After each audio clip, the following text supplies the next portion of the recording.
So the thing about design systems that were always kind of funny is Evan and I started building design systems, I don't know, before we ever really knew what they were called. We were in this place where we were working in an agency and we were building these big web platforms, think like hundreds or thousands of sites on the same CMS. And so what we would do is we would always try to say, like, what is all the work that we can get done in front end before back end is ready? Like in the old days of programming, you were oftentimes blocked on back end development where you needed a CMS like WordPress or Drupal to actually give you HTML and CSS that you could then style in order to actually get your work done. And so very often those had long delays, like every project did. And so you'd have to try to figure out like what you could work on in front end that was post design, but pre back end code. And what we ended up doing is we ended up starting to build these abstractions of code where, you know, we knew enough to not have to recode a button every single time, but like, how do you take something that is a generic button and be able to apply anything in the front end to it? And working with components was really interesting in those days because there weren't things like component libraries. And so Evan and I really got deep into it with Pattern Lab. And so we were working on sites with Pattern Lab and Drupal.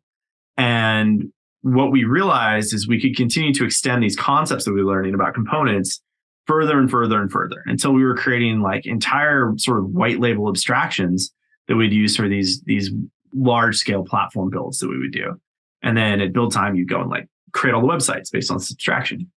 And without knowing it, we were building what would represent reasonably complex white label design systems.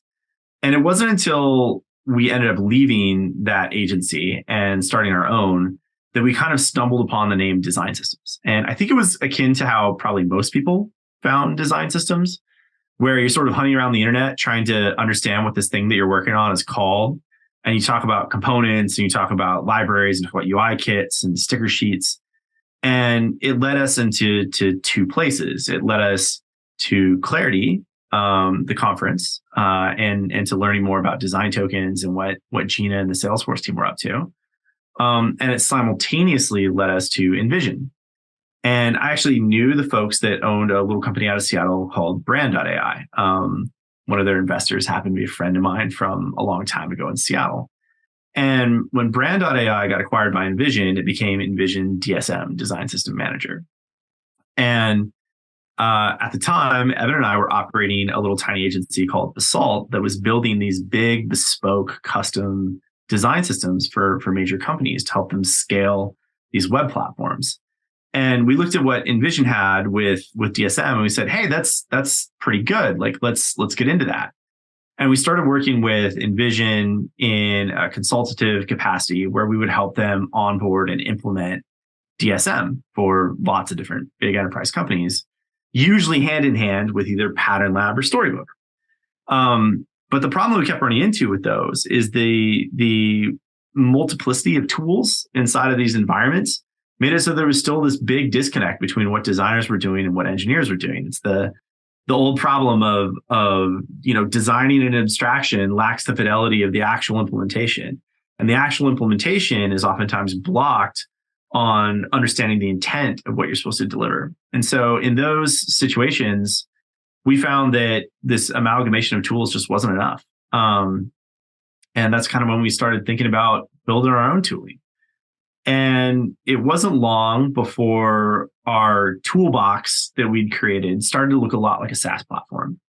The early versions of Knapsack had no user accounts. You just had the ability to go in and write docs next to your components and code in a way that didn't require you to know MDX. You just had to write it in Markdown. And that then evolved to have user accounts and logins and permissions and workflows. And ultimately, that buildup of tooling that we were using as an agency became our product. And that's kind of like how it all got started. There was one day where Evan and I were sitting around some of the other leadership folks at Basalt, and we were saying, this really might be the future of the way the internet gets built. Like, why wouldn't we spend more time doing this and this really exciting thing than just building bespoke systems?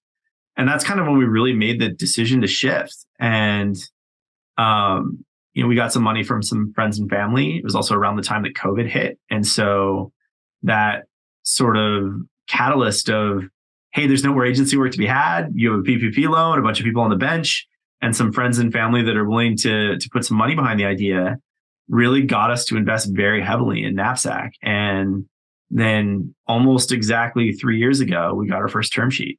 And it's been off to the races ever since. So from those humble beginnings of components and Markdown, we now have a system that allows you to organize your design assets, write and automate a lot of your documentation, and connect to your code repository to make it so that you can view all in one place all of the things that you need to go from design intent to user reality. And having it be that all-in-one platform that's backed by a workflow that allows you to control and manage change is really why it becomes that core tool, that core platform that teams need to be able to really harmonize their disciplines, and get clarity on what they need to build.